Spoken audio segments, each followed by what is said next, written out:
It's the week ending Saturday, the 16th of December, and this is the Week Unwrapped. In the past 7 days, we've seen nearly all countries agreeing transition away from fossil fuels in a deal agreed at the UN Climate Summit in Dubai, the UK Parliament voting through the second reading of the Government Safety of Rwanda Bill, and former Made in Chelsea star Sam Thompson named King of the Jungle in ITV's I'm a Celebrity, Get Me Out of Here. You can read all you need to know about everything that matters in the Week magazine, but we're here to bring you some stories that passed under the radar this week. Big news, not making headlines right now, but with repercussions for all our lives. I'm Olly Mann. Let's unwrap the week. And joining me today from Daily History Podcast Today in History with the Retrospectors, it's Arion McNicoll from BBC Sport, Emma Smith, and from her laptop, comedian and writer Suchandrika Chakrabarti. Suchandrika, you're a freelancer. We're heading up to Christmas. Have you been busy? Yes, a nice thing about being a freelancer is there are lots of Christmas parties, so I'm out quite a bit this time of year. Yeah, lots of mince pies? Or do you forego it? I haven't even been offered one yet. It's What? What kind of parties are you going to? Ones that don't involve a lot of food, sadly. Meanwhile, Arion, you're at home with the kids. Have they dipped into Tabby McTat yet? Well, not yet, but I do think that that's probably on the cards as a double bill head-to-head with Love Actually, which I just read recently, has been out for 20 years. And it occurred to me that I probably haven't watched it in that whole time. So I think this year might be the year. Actually, I just Googled it, and as a matter of fact, Tabby McTat doesn't come on iPlayer until the 25th of December, so anyone with kids, don't go rushing over there. You can't watch it yet, even if you wanted to. Emma, is there any sport going on in this week before Christmas? It sort of winds down now, doesn't it? Absolutely not. I've read a stat, which is that from Saturday onwards, for the next 17 days from this Saturday, there's only 2 days without Premier League football, one of which is Christmas Day. Oh, okay. Shows what I know. Yeah, it gets absolutely chaotic. There's a game on Christmas Eve this year for the first time since 1995, Chelsea v Wolves, so good luck to all the Chelsea fans trying to travel back down to London on Christmas Eve evening. There will be a few mince pies in that crowd, at least. Yes. And more. Arion, it's you kicking us off this week. What do you think this week should be remembered for? This week, the government revealed yet another thing we're being kept in the dark about. This is JKA with frequent blackouts. Welcome to Africa. Welcome to Nairobi. The lights are back. They're out again. Oh no. Ex-user Abdul Apisi posting a video of the blackout at Jomo Kenyatta International Airport in Nairobi on Sunday. And Arion, you think we should all be paying more attention to blackouts when and where they happen? Yeah, so last week, the Deputy Prime Minister over here in Britain, Oliver Dowden, seemingly apropos of nothing, gave an address in which he said all British people should be stocking up on battery-powered radios and torches and candles to build what he called our personal resilience in preparation for the threat of exactly that, extended power cuts and national blackouts. And it seemed sort of... Did he? I missed this. Where did he say that? Yeah, he said it to the Commons, and he was delivering his first annual risk and resilience statement, so we can all look forward to plenty of these going forward. Diarise that one for next Christmas. Yeah. And it seemed relatively out of the blue in one sense, but as unlikely as massive power cuts may sound to Brits, this week in Kenya, as we were just hearing, there were these very serious power outages, including at their national airport, and it was the third in as many months, which some people suspect may have been sabotage. And this week, elsewhere in the world, Sri Lanka also had blackouts for very different reasons. But both of those things together show that, Dowden's idea that we may want to all be preparing for this threat of wide-scale or even potentially national blackouts is not so far-fetched. And even though we regard ourselves as having much greater energy security than some parts of the world, actually, it is not so unfeasible that something like that could happen here. Yeah. I mean, just underline for us, if you will, Emma, what the risk would be if we had a prolonged blackout here in the UK. Yeah, so things like internet, broadband, it would obviously affect power, it would affect people's ability to light their homes, cook food, and if we had an extended blackout to the extent of, say, one scene in Nairobi, the 24-hour blackout, it would really cause chaos. And, I mean, for the sake of listeners who remember the 70s, Suchandrika, and say, well, Britain had blackouts in the past and we dealt fine then, again, probably just worth underlining what's changed since the 1970s. And it is kind of the internet, isn't it? But the fact that we use that in ways that people perhaps don't even realise they're using it. Yeah, it's how the people who work at electricity substations actually do their work now. So they're really open to cybersecurity issues. And this happened with Ukraine and Russia. You get an email, it seems legit, you open the attachment, and then people can start using your screen. They can start hacking into your workstation. And by clicking a few boxes on my laptop, it might just mean that something doesn't get into an editor on time. But somebody working in these important places, it means the electricity shut off for half of London, and it can stay that way until the security breach has been dealt with, which is really scary, actually.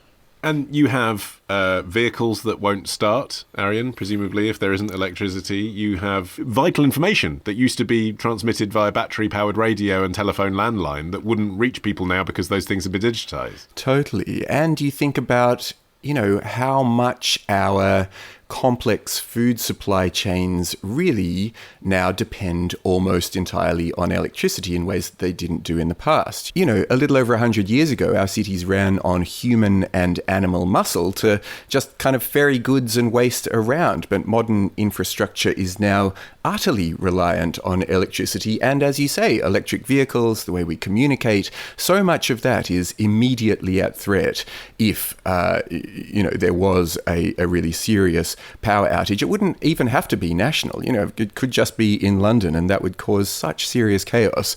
The famous quote from MI5 is that we're just 4 meals away from anarchy.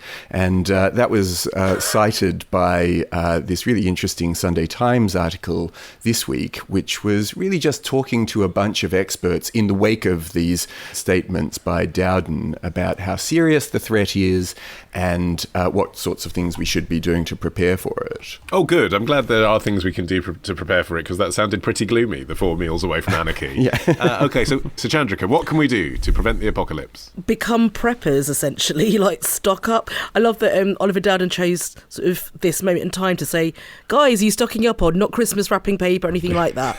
Batteries, torches. But it's true, it's like having a stock of things at home, which at this point in time with the cost of living crisis, with Christmas on the horizon, is actually asking a lot of people to kind of put that pressure on them. Like, could the government not be sending us some torches and batteries, maybe with a bow on them? But it is this sense of like, you've got to survive and do your best that you can, because even things like sewage and water, that's controlled by electricity. So if it goes on longer than sort of 12 hours, 24 hours, you've got that issue of like sanitation. Like, it feels like nowhere will be safe. Even your own home won't be safe after a while, but you've got to do what you can to survive. So tinned goods, torches, prayer, I imagine. Well, I mean, stuff that isn't actually terribly expensive. I appreciate what you're saying about the cost of living crisis, but actually, Emma, you could probably spend, couldn't you, 40 quid and have everything you needed in your home, so that if this situation happened, you could survive for a couple of days. That's all we're talking about, some bottled water, some tinned food, and a torch. It used to be common sense that people had that stuff under the stairs, and obviously there's generations that simply don't. Yeah, well, I mean, it's obviously one of those things where it's a bit sort of loaded to say it's common sense. It's sort of like saying, oh, well, young people these days don't have any common sense. They don't have, a wind-up radio or anything like that. But I suppose that there is an element of that, and things that Oliver Dowden was saying that people should stock up on analogue devices such as torches, candles, battery-powered radios. It does seem like very basic stuff, but I mean, after reading this piece that Arion flagged, I realised I didn't even have any of those things, don't even have any batteries in the house, because, everything that, if I want to listen to the radio, I listen to it on my phone, and you don't realise how much you rely on the power grid until it might drop out. Saying, like, Oliver Dowden was talking about setting up a resilience academy, which does sound like a bit of a government buzzword, but it's about sort of preparing people and businesses in case of major events such as a future another pandemic, where all of a sudden supplies of these sort of basic items, as they were back in 2020, might become harder to come by. Okay, so that's how we could survive if this happened. Why would it happen, Arion? Because, we know that it happens often in Africa, in South Africa in particular. They have scheduled managed blackouts, don't they? There's got a budgetary issue. But, I mean, why would it happen in the UK? What would be the advantage of someone wanting to sabotage our electricity network? Well, the advantage, I suppose, if this was done by an antagonistic state or even a terrorist group, is the broad chaos that it would create. And the level of chaos would depend on the length of the blackout, of course. But if you consider the cyber attack in Ukraine that Suchandrika mentioned in 2015, that one lasted just 6 hours, and it was considered really to be a message, a warning. This is the kind of thing that we can do. But experts say that, the destruction of large transformers, if that were to occur either here in Britain or elsewhere, could lead to really prolonged power outages that could last for months or even years. But even leaving aside deliberate attacks, there's all of the threat that climate change represents, and our growing dependence on renewable energies that can be a bit more intermittent, like wind and solar power, means that we do have this kind of vulnerability to the way that nature might affect us itself. And so, you take those things into account, let alone the prospect, and this was cited in that Sunday Times article, of a really severe solar storm. And there's this sort of potentially worst case scenario that's often modelled of a solar storm on the scale of this thing called the Carrington event of 1859, where the sun released this charged plasma towards the Earth, and it caused beautiful auroras, plus tick, but also disrupted the Victorian era telegraph systems and just threw at least the technologies that they had back then into chaos. But now we have satellites, and we have essential services like flights and commercial shipping and all of these things that would all be brought undone by something like that. So the idea is that we should be prepping for not just the idea of an attack, but also the prospect that nature could throw these sorts of things in our direction as well. And also the effect that might have on our mental health, Emma. I mean, it's funny, isn't it, to think, the Victorians had just got telegraphs, as Arion was saying. But people get anxious if they're without their phone for a few hours. Yeah, absolutely. This might seem a little bit to mention a film. There was a film recently released on Netflix, Leave the World Behind. Which no spoilers, please. I've only seen the first 40 minutes. Yes, it's very good, and it's a sort of a apocalypse, what would happen sort of film, executive produced by Barack and Michelle Obama, interestingly. And so basically, unsurprisingly, there isn't a lengthy tract in it about what will happen when OpenReach stop support for analogue communications in landlines. No, it's a bit more dramatic than that. No, but it does touch on sort of what would happen if there was an attack on America, in this case, on the Western world, whether it be cyber or an insurrection or anything. And it's about how systems go down, lose access to things like GPS in cars, their phones, and on network television. And if all these things do go down, what would happen? And it paints both a pretty bleak and also a pretty realistic picture of how reliant we are nowadays on this sort of technology. And we can prepare as much as we possibly can for things like blackouts, but sometimes these things are so completely out of our control that it really suits to be as prepared as possible, and to have access to these analog devices and not be completely reliant on technology. But actually, Suchandrika, the other positive is to have access to other people. It's obviously the case, isn't it, that when national infrastructure shuts down, it's communities that can help each other through things. It's kind of what Oliver Dowden mentioned in his speech. He was saying the government will develop a new volunteer hub aiming at helping authorities to draw on a single pool of volunteers who want to help in future events. So getting all the skills of people who might actually be better at filling in the blanks when we lose power. Maybe people who can ride horses, because that feels like we might need them if driverless cars might not be that helpful. And he was saying that similar to the COVID pandemic, people do come together. They do demonstrate this overwhelming community spirit. So the government would help to try and support that idea. It feels a big society. I wonder how it would work. And also because luckily these events have not happened to us very often, the kind of things we have in place haven't been tried out very much.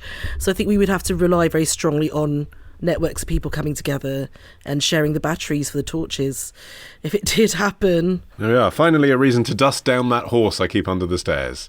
Okay, Emma, you're up next after this.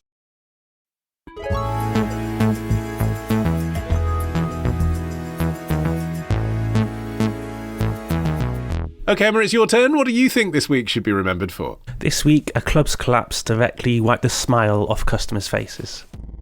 Now, we stopped by their headquarters today. It's completely empty. An employee showed us an email from the company. It said in part, quote, "We will be saying goodbye to all of our team members effective today. Everyone will be paid through today." A local news report from WSMV4 Nashville detailing the collapse of Smile Direct Club on Sunday. Emma, what is/was Smile Direct Club and what's happened this week? So, Smile Direct Club now was a company which provided teeth aligners online for customers. They did so without dentist appointments, without lengthy waiting lists, and at a significantly reduced cost compared to a lot of private dental treatments. On Friday, they went out of business, having applied for bankruptcy a matter of weeks ago. And this week, we've been learning stories from customers who've been left thousands out of pocket by the collapse. So there were customers that had ordered teeth aligners through this disruptive tech website and paid their money, and they're not going to be getting their braces in the post? That's it? Basically, yes. There's now, where the Smile Direct Club website once was, now a short FAQ for customers, basically saying Smile Direct Club has made the incredibly difficult decision to wind down its global operations effective immediately. One of the questions on the FAQ is, I placed an order for Smile Direct Club aligners, but I've not received my aligners. What should I do? The answer, unfortunately, aligner treatment is no longer available through the Smile Direct Club platform. All orders that have not yet shipped have been cancelled at this time, and you will not receive your aligners. Wow, go get stuffed. Absolutely. So people have spent up to £1,800 on these treatments, and they're up proverbial creek without a paddle. And worth saying, isn't it, Suchandrika, that this isn't a startup as such. This is a firm based in the United States that was on the NASDAQ stock exchange, was once valued at over $8 billion. Yeah, they've had like 65,000 patients over the years. In fact, the British Dental Association just recently said that they had just 5 UK registered dentists supervising those 65,000 patients in the UK. So the actual number globally would have been much larger.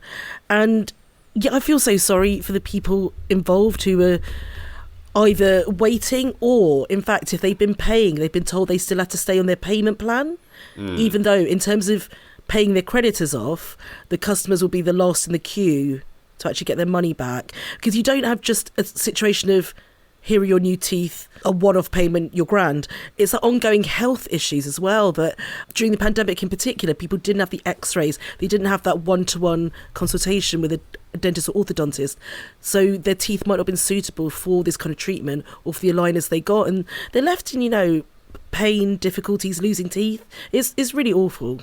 And Arion Suchandrika alluded to some of the criticism there when she said that, people had picked out how many dentists were supervising this company in the UK. That's criticism that's come about from the mainstream dental industry internationally, isn't it? People saying, well, yes, you can get dental work for half the price through these guys, but don't, because it's not being properly supervised. Yeah, that's it.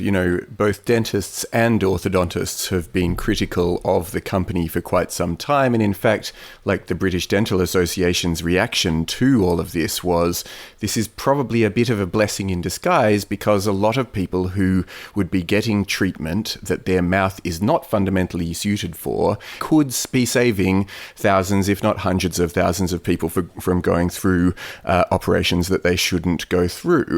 And I think that there is obvious sympathy that you can extend to people who have been caught out and caught in the lurch, because the way that these sort of aligners work, and I actually had my front teeth realigned a little bit using a similar system, not Smile Direct Club, but through an orthodontist, is that you need to keep getting the next aligner in the sequence, because each new one moves your teeth ever so slightly. So there'll be loads of people out there who have had partial treatment, and now, again, what Smile Direct Club said to people in their FAQ on how to deal with the fact that they no longer exist was, well, go see a dentist. There's really no support for them, let alone all of those people who were depending on Smile Direct Club's inverted commas, lifetime smile guarantee, that is immediately bust. So there's a lot of people who will be affected by this, but, maybe if you believe the British Dental Association, at least some people will have been spared from going through it in the first place. Well, we don't have to look far to find someone who's been affected by this, do we, Emma? No,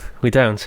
Cards on the table time. I have recently spent £1,700 on a course of Smile Direct Club aligners, which I'm very grateful to past Emma for paying the full amount in advance and getting the full 7-month course of treatment at once, because they're currently sat in a big box on my kitchen side and I've got my full course of alignments.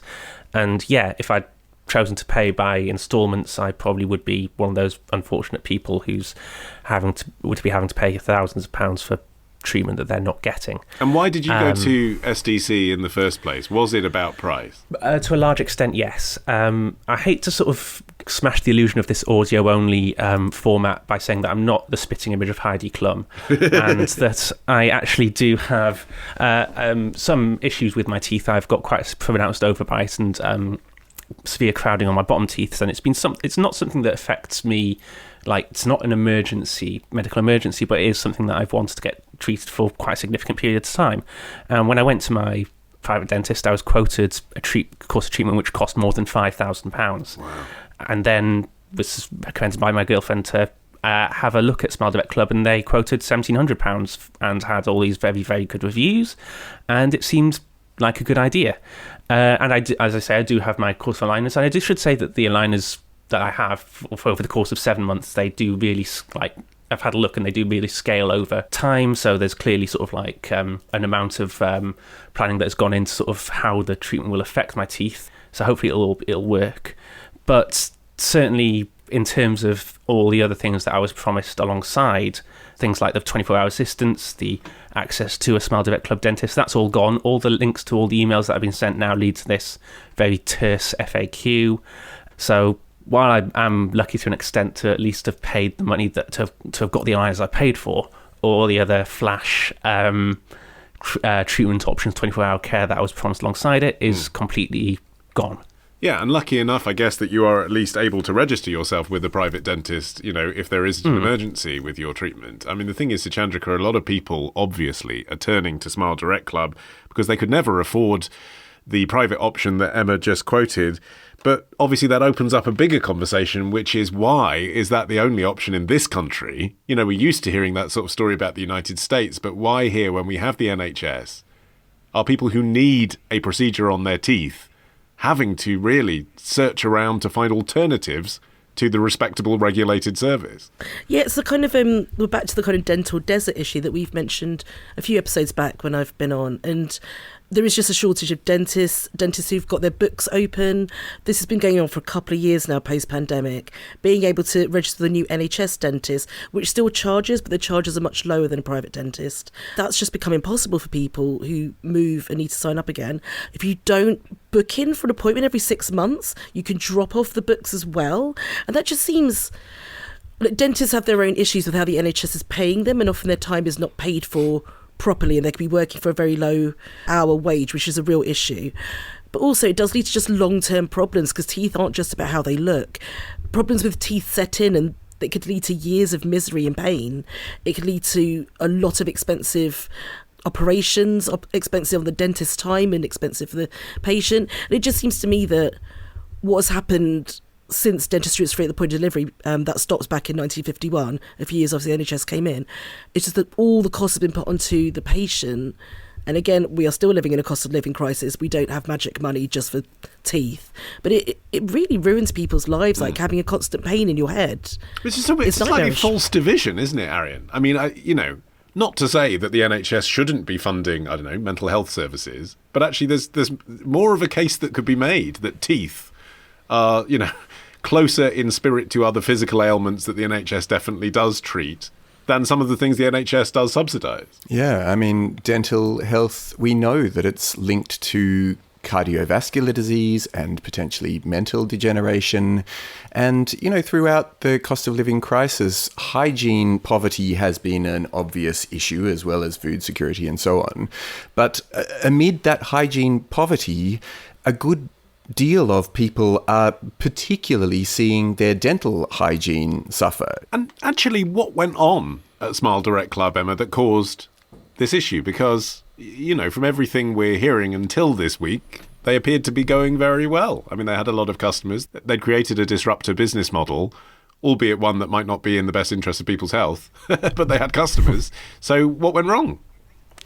Well, basically, it had a business model which was very much sort of geared towards the offering an Instagram smile, sort of like used a lot of influencer marketing, gained popularity, I guess, quite in similarity to the Brazilian butt lift sort of thing that we were talking about a couple of weeks ago, but appeared to be a huge, financial success story. It was valued at $8 billion in 2019 when it debuted on Nasdaq, but those who would have looked at the books of Smile Direct Club will have noticed long before this point that not all was well. The company never registered a profit. In 2018, before debuting on Nasdaq, it made a loss of $74.8 million.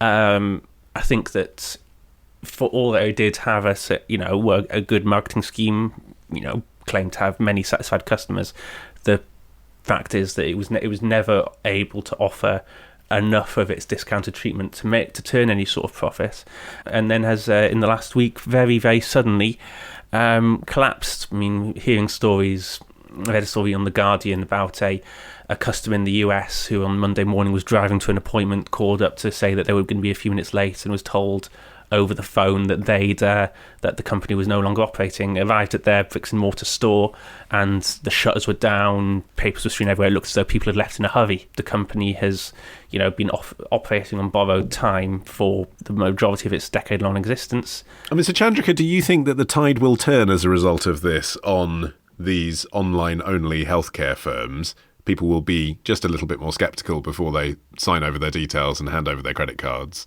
Or is this an anomaly, really? And it's quite clear that, people are very happy to be ordering all sorts of health products from disruptive companies without going to their trained medical professional that's on the high street. I think it's really tricky because the bar has been set higher in terms of what we think good teeth look like because of Instagram, because of social media, because of influencers who maybe can afford it or are given free treatment in exchange for publicity. But I will say as well that Smile Direct Club has gone to some effort to try and keep people quiet in a way that I find disturbing. So this is just from Dentistry Today, who've sort of been running a series on Smile Direct Club, and they basically kept 17,000 customers in the US quiet. They made them sign non-disclosure agreements in the event of being dissatisfied with their treatment or wanting refunds. So Smile Direct Club actually did file for bankruptcy last autumn, and they really don't want people who are unhappy with their treatment or with any side of their customer service to be talking. And I find that really disturbing, that we're actually not going to hear the full extent of how badly people have been treated and how badly the treatment has changed their lives. And even on top of that, when I was reading some of the case studies today for this, I didn't know. So I'm very, very lucky that I've not had any orthodontist treatment in my life. You're easily confused for Heidi Klum. Darling, we're all Heidi on this particular episode. But I did not realise that how long the roots are of a tooth will affect how the aligner works, and so that's why some people's teeth are becoming loose. I had no education on this, and I don't think that's really changing. I don't think the public is generally given much education on this very important part of our health, because teeth sit on this line between cosmetics and huge health issues. I think if the public doesn't have more education, of course it's going to happen. You can't ask people not to optimize themselves in this digital era we live in where everything's a competition. Yeah, I think that's right. And if you look at this particular issue as an example, in answer to your question, Olly, about whether people are going to continue going to these sorts of disruptive companies, if people can't get the treatment that they want on the NHS and simultaneously they can't afford to get whatever the treatment that they want privately, then they're going to be driven into the arms of these kinds of companies. It isn't just the Smile Direct Club who are offering these sorts of treatments, let alone sort of pills and surgical enhancements and do-it-yourself Botox and all of that. So I think that there is a sort of imperative among people who are not able to get it through regular medical avenues and simultaneously can't afford to go private. So I think these things are just going to continue. Yeah, I got these contact lenses online, And who's up next? I can't see. Oh yeah, Suchandrika. You're up after this.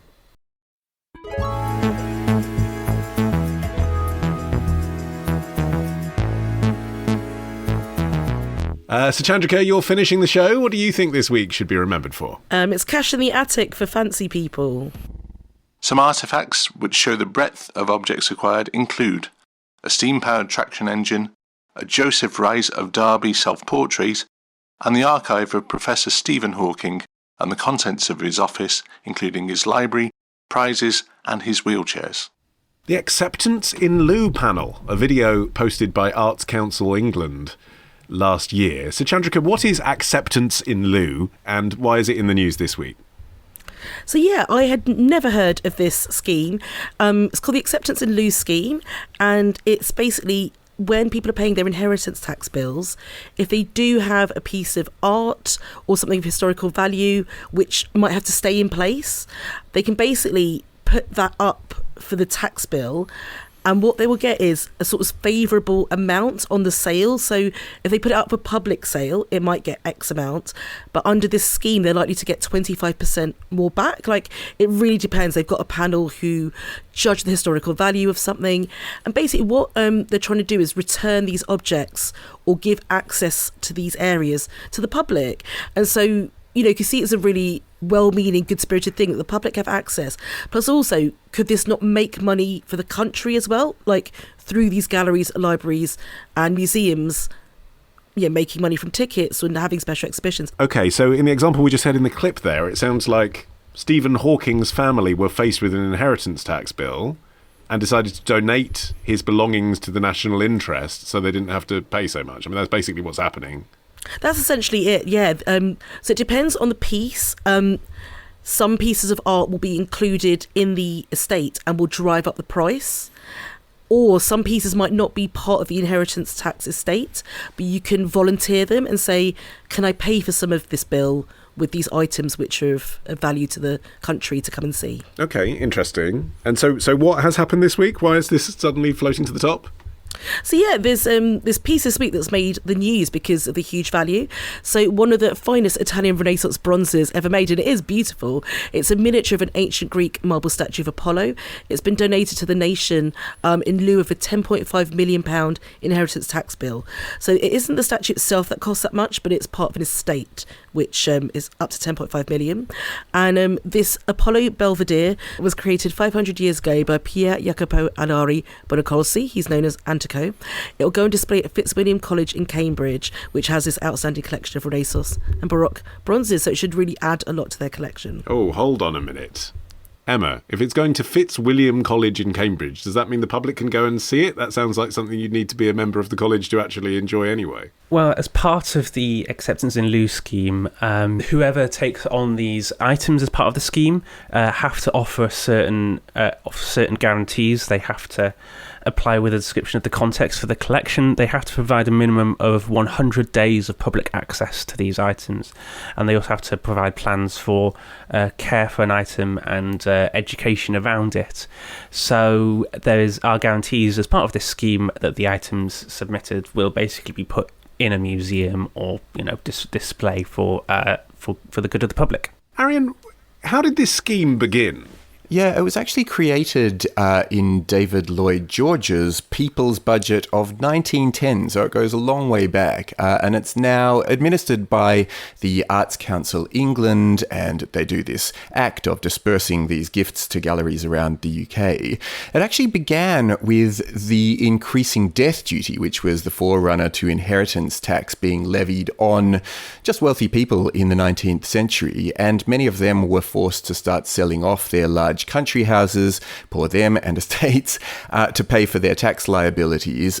But the negative involved in this was this often resulted in unique family collections of antiquities and works of art being lost or dispersed. And so then came this 1896 Finance Act, which sought to limit this kind of damage by exempting nationally important artworks from disappearing into private collections in this way because wealthy people just needed to sell them off as quickly as possible and return them to the nation. But it wasn't actually until the 1970s that the public was allowed to view the items that had been acquired by the government. And it was only in 1998 that, what Emma was talking about, that this public access became an absolute requirement of the acceptance in lieu scheme. But it seems to me it's a really fantastic way for the government to channel money directly into arts and culture, because money that might be otherwise spent on, nuclear submarines or whatever, is now directly going into artworks and objects of cultural significance for the people. And I think that those objections that, you could actually just get the person in question or the family in question to sell the artwork and then the money could go to the government. I mean, you could do that, but it would just mean that the artwork itself and this beautiful bronze, as Suchandrika was saying, would just be lost. It would just go to some other person's private collection and, the public wouldn't have access to it. So it does seem a really good way to get artworks out of sort of private ownership and into the public eye. Yeah, but it also does seem a good way for wealthy people to avoid paying tax, Suchandrika, which is why it sticks in the craw, I suppose. If you want the artworks to be on display to the public, then you can incentivise private owners, surely, to display those artworks to the public. So you could get someone to sell the priceless sculpture, the money goes in tax to the government because they pay their inheritance tax, and then the person who buys it gets a tax break for displaying it. Then the government still get their money, and it doesn't all go on nuclear submarines, does it? Artfully chosen example, Arion. It could go on NHS nurses. I suppose that'd be the other way to do it. I guess in that case, the person paying off the inheritance tax bill is perhaps less keen to just put these pieces up for consideration, because in some cases, as I mentioned earlier, it's not part of the estate, it is kind of a voluntary choice. Yeah, I suppose I was imagining a situation where they sort of need the money to pay the inheritance tax bill. So maybe they don't. Maybe they just keep the Picasso and pay their inheritance tax, and then, yes, it never ends up in public display. I mean, I think we are getting into areas of tax but in which, they're almost like magic to me. I would not understand these numbers. But in order to attract some of the finest works into the national ownership, the government has this financial incentive to people who are administering these estates. It's called a sweetener, the douceur, and it's 25% cash back calculated against the inheritance tax that would normally have been paid. Also, I might add, it might help with, they do look into who owned these pieces between the years of sort of 1933 to 1945, which is very important because things are stolen in wars and this is an ongoing issue. So you do have this panel who are looking into it, and I wonder if it sort of keeps things at least a bit cordial, because you need access to documents, you need access to who's been owning what, and what the person can do paying off the bill is kind of suggest, I'd love it to be my local gallery because I'd like to help them, and it's not down to them, it's down to the panel in the end, but kind of keeping good relationships I think is slightly part of this, because then you do it in a neat to clean way. How many things, incidentally, Suchandrika, have been accepted under this scheme? You said you had a list. So just in the last year, there were 51 cases, and they were worth £57 million. Wow. Incredible. 1 year. But is that £57 million that the government would have otherwise got in inheritance tax? This is a good question, isn't it? Because how far are they taking into their calculations what it's worth to the public? So again, I would encourage everyone to go and read the artscouncil.org leaflet, because you'll understand it better than I can. But yes, we can always say, could this be spent better on something else? How can this be spent? I'm not against this. I think there's a lot to be said for this scheme. I'm surprised I've never heard of it before. So if you happen, Arion, to be listening to this and you're worried about your inheritance tax bill, because you do fall into that category, and you think, my children will struggle to pay my inheritance tax bill, but you also have lying around in your house a first edition Charles Dickens, is this a thing you should be aware of? I think, yes, definitely. There's a few schemes actually available, and the acceptance in lieu scheme is one of them. There's also the HMRC conditional exemption tax incentive, or SETI, which allows art owners to become exempt from paying inheritance or capital gains tax when pieces pass to a new owner, either as a result of their death or as a gift, so long as the next owner agrees A, to look after them, B, to keep the items in the UK, and C, and this is a big one, to make them available to public view. And so I suppose if you are in a position where you want to keep the item in question within your family, but you can't entirely afford it, that could be a really good way to do it. The problems come in where you run into the trouble of trying to allow people access, to whoever you give the artwork to come and see it. Because there's, understandably, owners might feel a little bit weird about letting just anyone off the street come into their house and look at their artworks. There's also a big insurance issue and all of that. But you can see how these schemes, in a way, are a step in the direction of helping people deal with their tax bill while simultaneously trying to get access to some of the art that is currently behind closed doors. Emma. It's fascinating to see some of the items that have come through the In Lieu scheme, because the kinds of property that can be offered, they have to be objects of preeminent importance on national, scientific, historical, artistic interest. There's a high bar, but some of the things that have been handed over are quite remarkable. They include a drawing of Venus Rising by Rubens. They include Mark Rothko paintings, a J.M.W. Turner landscape painted on his first visit to Rome in 1920. Some incredible works of art, 30 artworks by Walter Sickert, and a poignant note written by Gandhi that was his tacit approval for Indian partition. They're among all these incredible pieces of artwork, incredible pieces of historical importance that really do sort of improve the British cultural landscape. So for all that it may well act as a little bit of a loophole, it's a bare example of a loophole which actually does provide value for all our lives, which is part of what this podcast remit is as well. Indeed. That's why we're such an important historical document. If you've downloaded this show to your phone, don't delete it. It might be worth something in the future, like a handwritten note from Gandhi. Well, that's it for another edition of The Week Unwrapped. My thanks to Emma, Arion and Suchandrika. You can follow this show for free and get every episode as soon as it's released. Just search for The Week Unwrapped wherever you get your podcasts and tap follow. You can also get 6 free issues of The Week magazine with a trial subscription when you go to theweek.co.uk/subscribe. In the meantime, I've been Olly Mann. Our music is by Tom Morby, the producer Ollie Peart at Rethink Audio. And until we meet again to unwrap next week, bye-bye.